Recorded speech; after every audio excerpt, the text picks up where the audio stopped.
All right, good morning, or actually good afternoon now, South Texas. I hope your day is going well. We have a bit of a wet forecast ahead of us here for these next few days, and really throughout the next week. We're going to be talking all about that in this live update. I see a few people already saying hello, and some people saying no hail, please, because we do have the chance for some strong storms today.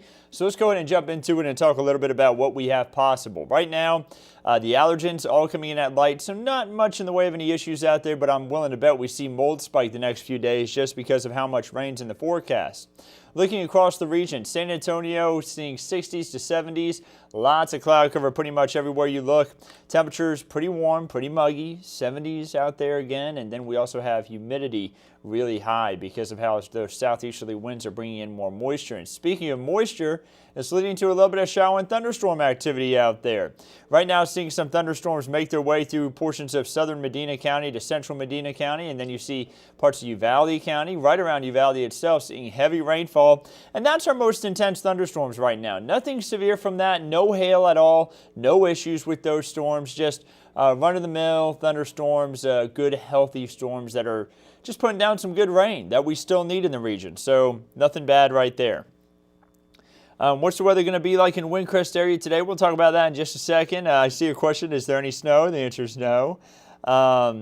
Julia says no tornadoes either. Thankfully, Julie, the threat for tornadoes I think is going to be really low today. Chrissy says hello from Del Rio. And Julie says birthday weekends. Congratulations. Good afternoon. It's raining on southeast side. Linda, thank you for that report. Yeah, we've got a good amount of rain on a majority of Bexar County at the moment.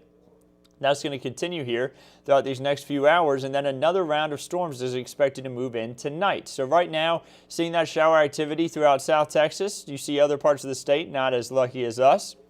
As we head into the latter part of this afternoon and into tonight is when we have storms that are going to be moving in from closer on towards Del Rio, across the border, and into portions of central South Texas, I guess you could say, getting closer to Hondo, San Antonio, Pleasanton, Tilden as we head throughout the night. The area shaded in yellow is a level 2 out of 5, meaning that you have a slight risk for severe storms, and level 1 is the lowest risk, so you're just a tier up from that. Levels shaded in green, areas shaded in green rather, are on a level 1 risk, which is the lowest risk there is, which means we could have a storm or two that could be strong to severe within that region. Large hail, damaging wind gusts are going to be the main threat with these storms as we head throughout today. Notice that as we head throughout Sunday, we get another chance for storms. So it's not just today, tomorrow too. Let's take a look at the timeline for when some of these storms could get going. Right now, just some shower activity. By the time we get to about 7 p.m., look closer on to Del Rio. This is those storms that could be a little bit stronger. Now, out ahead of it, near Hondo, I wouldn't doubt if we had a strong storm or two within that region, but the main event is going to be the storms that move through tonight. So 7, 8, 9 o'clock here. By 9:30, you see the storms getting closer on towards Cotulla, Pearsall, Hondo, Kerrville, possibly even Fredericksburg. And as they continue to shift east, they're going to be weakening.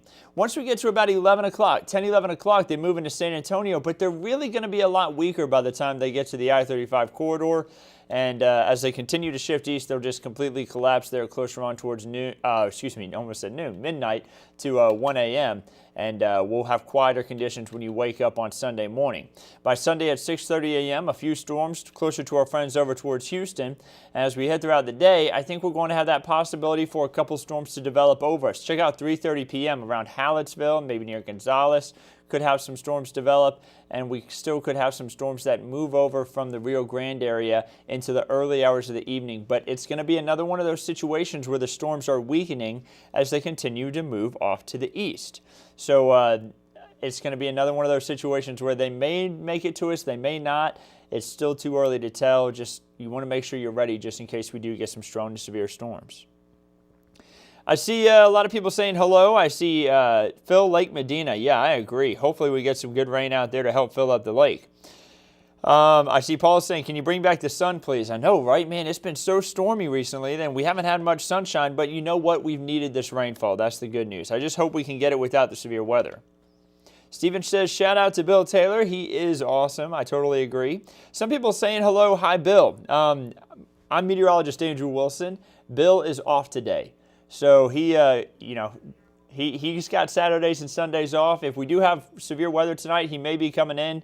But, you know, that will be once the storms get going. But he's keeping a close eye on things, too, from home, spending some much-needed family time right now, as he usually does on Saturdays and Sundays. So, you know, he deserves some time off, especially with all the storms we've had this past week. Let's see here.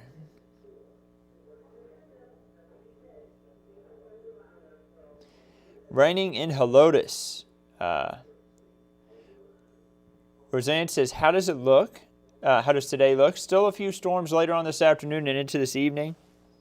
And Julie says Phil Canyon Lake, too. I totally agree. They're at about 89% full, but Medina Lake is like 33.5% full. So it's really low. It needs, or I believe it's 35%. I said 33. I think it's 35.5% rather. Still really low. Both lakes need rainfall bad. Let's hope we can help fill them up a little bit.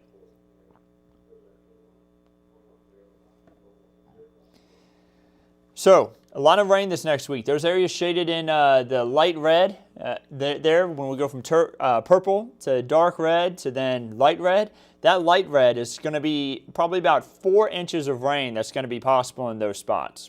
We're talking about 1 inch to 4 inches of rainfall over the next 7 days.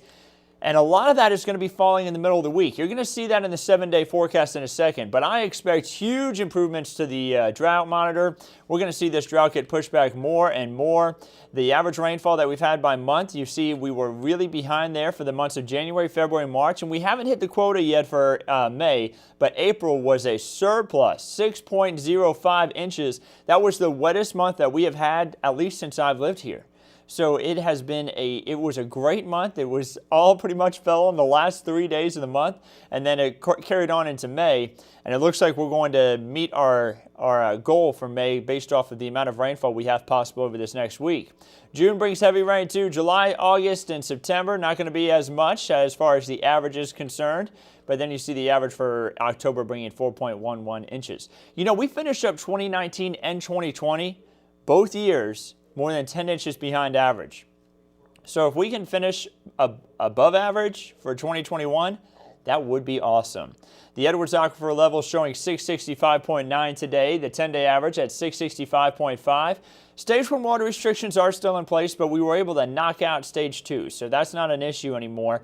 And if we stay right there at 665 for the next few days, we're going to see these Stage 1 water restrictions lifted to go along with it, which should be nice. Let's take a look at the 7-day forecast. We have a lot of thunderstorm activity possible today, especially into tonight, that 50% chance. 60% chance for scattered showers and storms on Sunday. And as we head into Monday, a little bit lower chance there, but then Tuesday, back up to a 60% chance, 50 overnight, 50 on Wednesday. I think those could be the wettest days of the week, Tuesday through Wednesday.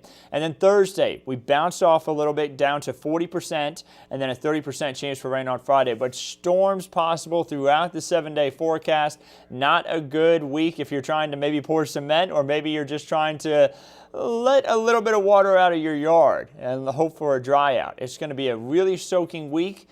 Good soaking rains that we really do need, though. But, of course, it'll be nice to see some sunshine, hopefully, within the next couple of weeks so we can dry out a little bit. Julia says light rain in the medical center right now. Marcus says rain and thunder in Uvalde. Yeah, Marcus, nothing severe with that. That's the good news. But you do have a good amount of lightning. I'd say the strongest storm that we have out there right now is right over you. But thankfully, again, it's not a very strong storm. Nothing severe about it. No issues with that thunderstorm. Will there be heavy downpours at around 4 p.m. if I'm coming to San Antonio from Bernie? Maggie, the answer is, yeah, we could have some heavy downpours at around 4 o'clock. It's very likely. And if you're headed back toward Bernie, after that, you may run into some thunderstorms too, so keep an eye on the forecast. I see fly buzzing around my head. Sorry, guys. I see Juliet saying, are we going to have the severe rain this afternoon? Juliet, it is definitely possible that we could have some strong to severe storms. What will the weather be like around 5 and 6 tonight? Denise is wanting to know, and the answer is, yeah, we could have some strong storms, at least just off to our west. I don't think they're going to be right in our area right at about 5 or 6, but they could be just off to our west. So let's look beyond the 7-day forecast. It's wet these next 7 days, and I got bad news for those who want drier weather for next week. Day 8 through day 14, beyond the 7-day forecast, showing above average rainfall continuing for our region, which is great for the drought. But again, some of us want some drier conditions. And then around average temperatures, which would be mid to upper 80s, maybe even lower 90s at times. But it's definitely going to be a pretty average next 2 weeks because we have wetter conditions. Yeah, it will be a little bit more rainfall than expected, but nothing too bad. And then also around average temperatures, so mid 80s, nothing too bad there. Let's take a look across the state here over the next 3 days. Chances for storms in Corpus Christi. You see storm chances are going to be up there for Sunday for a lot of the state, except for El Paso. And El Paso will be drier for Monday as well, with a lot of chances for storms across other parts of the state there for Monday. So a lot of the state dealing with exactly what we're dealing with. And for tomorrow, thunderstorms are going to be possible. So if you want to go check out one of our beautiful state parks, just make sure you have a way to keep up to date with the weather so you make sure you don't put yourself in a dangerous situation. Vanessa says, hi Andrew, how's Del Rio looking? No rain out there yet, but you could see some storms late this afternoon and into tonight, Vanessa. Jesse wants to see live radar. So here's a look at the 7-day forecast. Guys, this is actually going to be the last time I show the 7-day forecast. So take it all in real quick.